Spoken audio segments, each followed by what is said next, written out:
Hello and welcome to Dip into Deacove. Today we're going to talk about Sleeping Grump, which is a children's game, ages 4 to 7, 2 to 4 players. So you can always play it alone.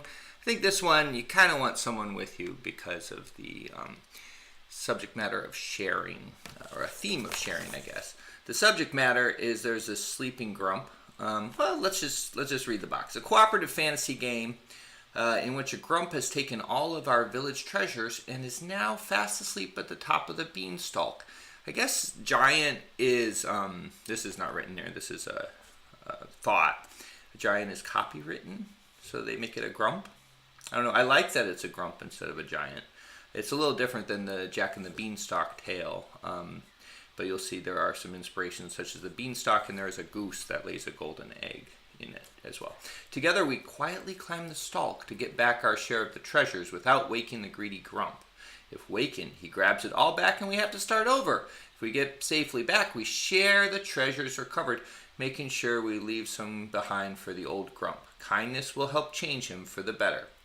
A scary game, but we love playing it a lot. A 5-year-old. Okay, and it says the contents, but this is kind of your standard family pastimes box. Most of the boxes are going to look about like this. So we're into a standard family pastimes children's game, and not standard board though, as you're about to see. So folds out. We might need to adjust our camera here. Okay, yeah, we're going to pull back a little bit. And point down a little bit. And pull back a little bit. Maybe we'll have to do I don't know, if we go diagonal, we get that sensation of climbing as well. Okay, so as you see down here, we have our houses, and players are going to pick which house they want to live in. Then they got to go up the stalk and get the treasures. Okay.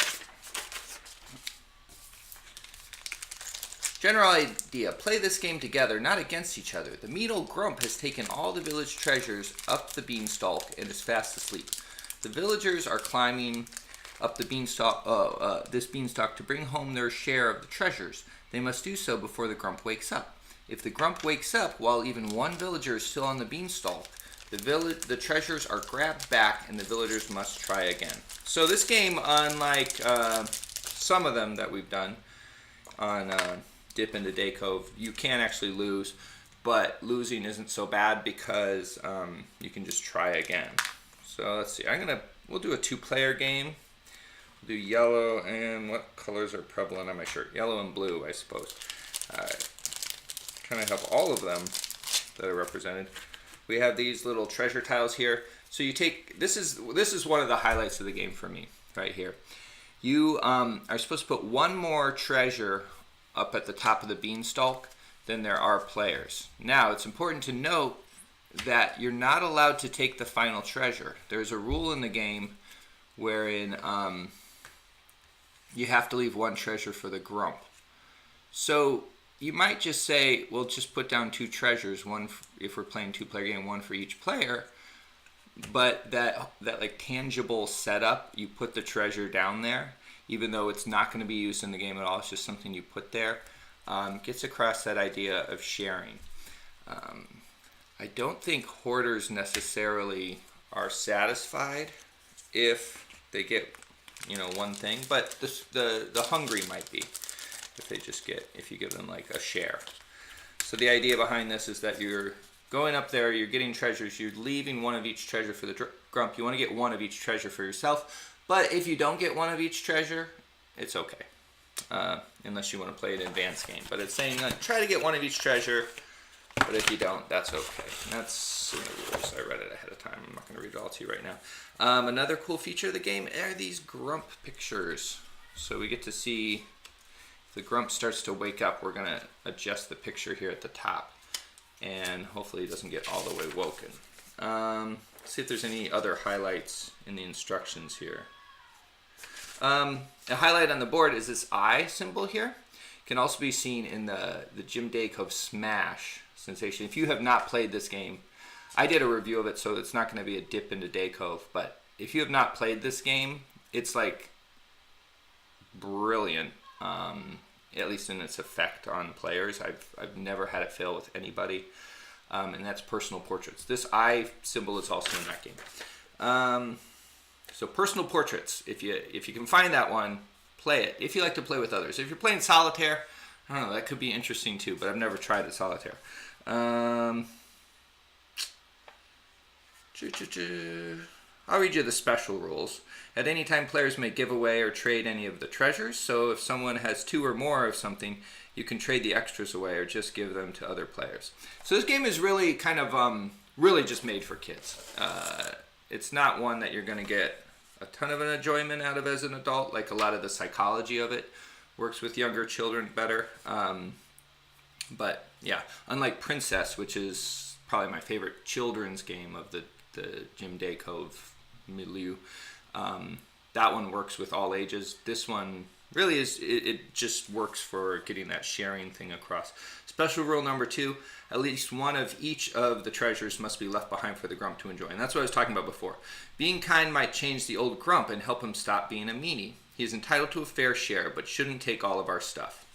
So this is real, like, communist stuff here. Good luck final remarks. Good luck getting your treasures back. This is a team game, so talk things over. Ask for help if you're not sure what to do.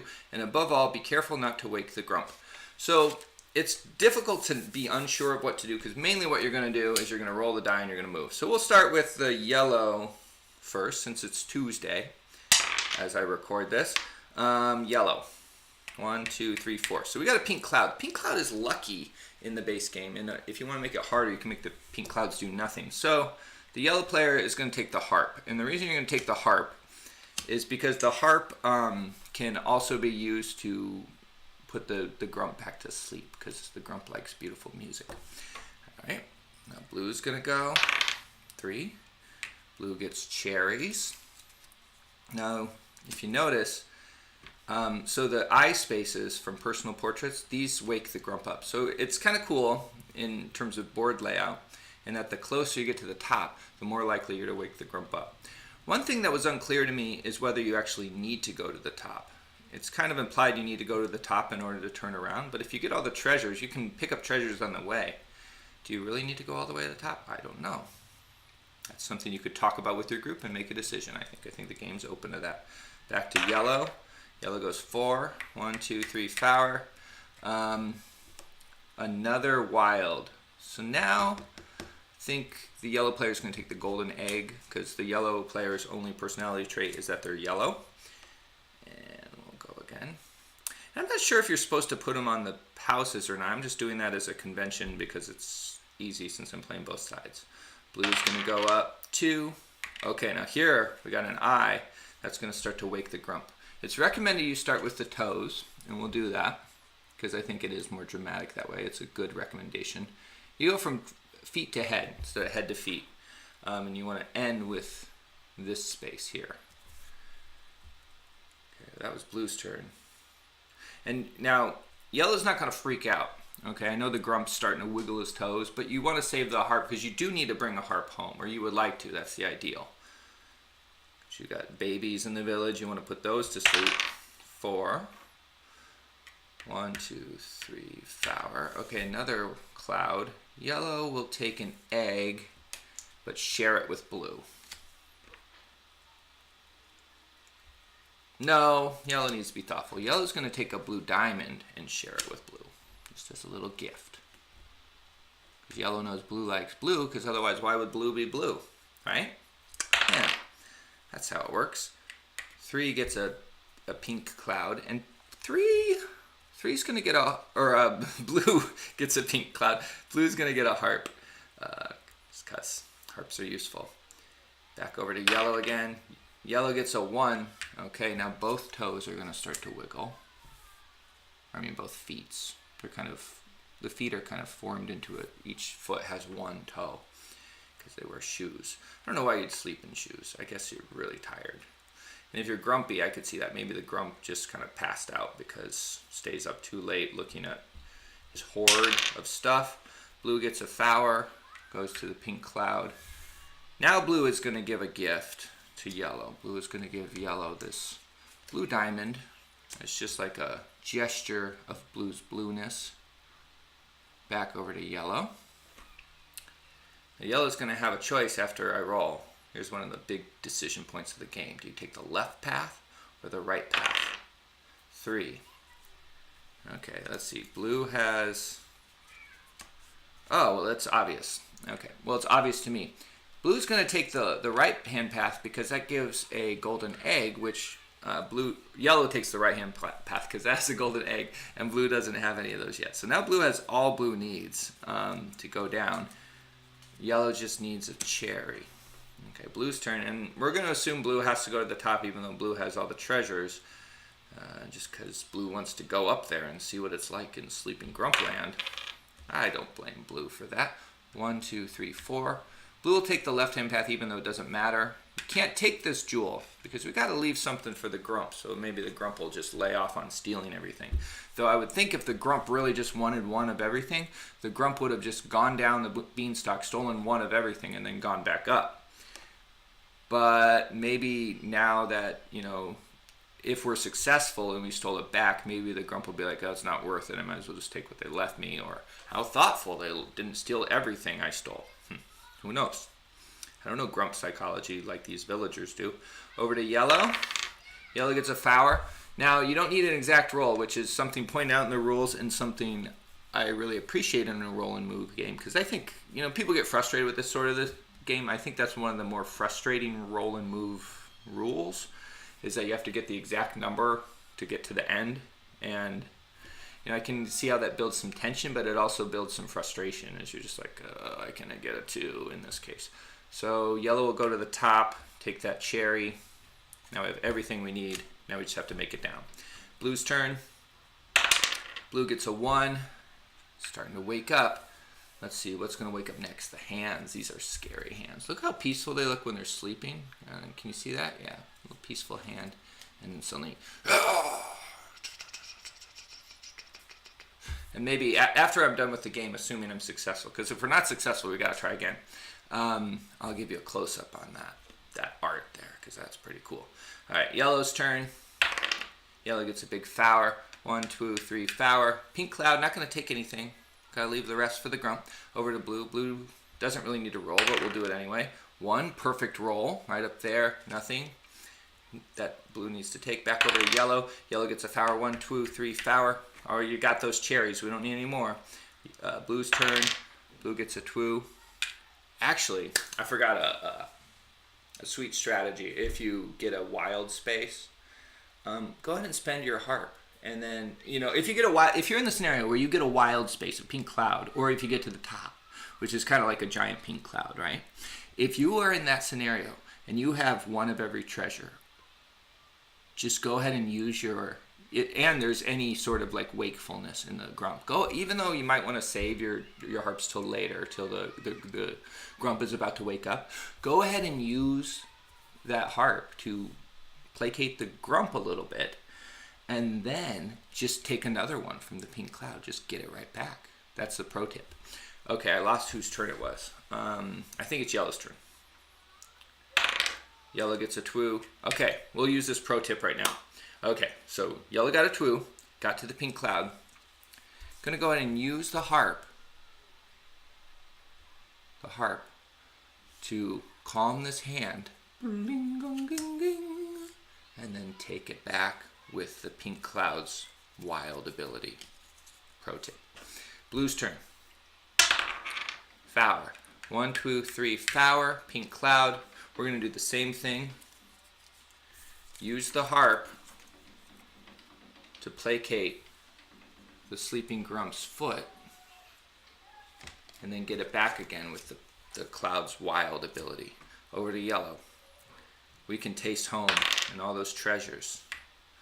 I don't know what these villagers are doing with these treasures. I would understand if it was like tools or like mud. I don't know what else villagers need. Tools and mud. Blue's turn. 5. 1, 2, 3, flower, 5. Okay, pro tip again. This isn't a wild space, but it's a music note space, which would get us a harp. So blue's going to use the harp. Placate that Grump. Get the harp back again. Bonus. Yellow's turn. 5. 1, 2, 3, 4, 5. Uh-oh. Well, not really that uh-oh, but you don't want to hear the Grump wiggling around. It's actually impossible for us to lose at this point. Though if you're playing with children, don't point that out. Play up the hype. We're almost home. Oh no, the Grump's starting to wake up. Twoo. Oh, the Grump's starting to wake up. He's really waking up fast now. Or you can encourage them to count how many eye spaces are left that are possible to get. Yellow goes home with the big flower, goes home, has all the treasures, everything's nice. Blue, we need a 5 to get home. Got a twoo. Can't take those cherries. Blue, go ahead. Yellow's encouraging blue. Go, blue. You can make it. 3. 1, 2, 3. Success! And that's Sleeping Grump. We're not going to play the harder game. There's no reason to play that. You could also play a super hard game. We actually won the harder game, I think.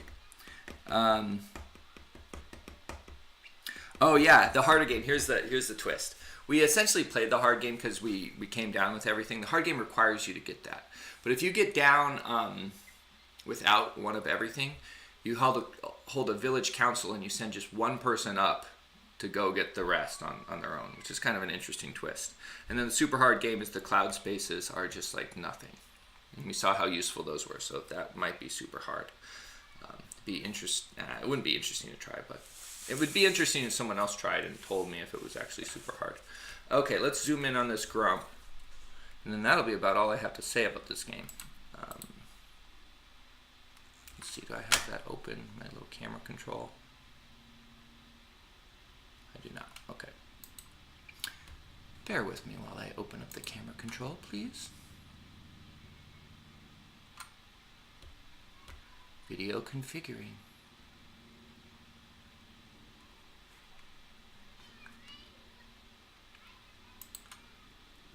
Oh, I could tell you when this game was made.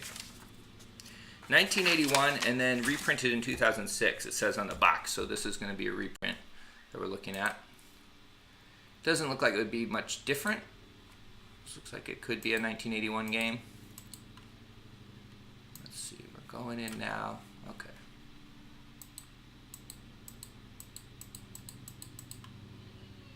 There, that's some good grumpage.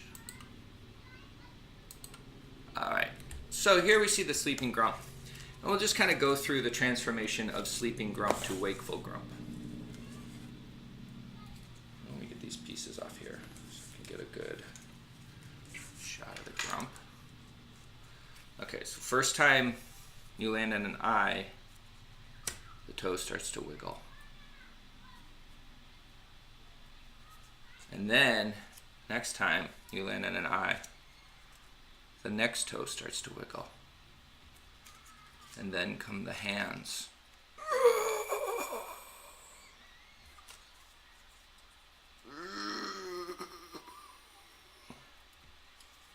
Then the eyes fly open.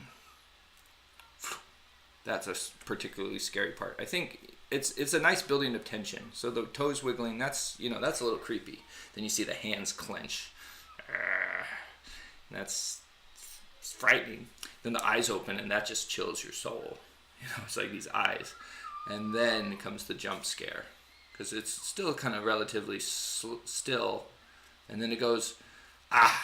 Whoop, I spoiled it. I ruined it. Okay. And then it goes, aha! And then you're done. But you make it home safe. You just have to drop all the treasures. Because you get so scared by that. Aha! And that's it for Sleeping Grump. Thanks for dipping into Deacove. We'll see you next time. We'll probably do Not an Island next time, which is a really interesting entry into the Deacove library. So I'm excited to share that one with you. See you next time. I don't know when we'll do that. Maybe we'll do that tomorrow. All right, bye.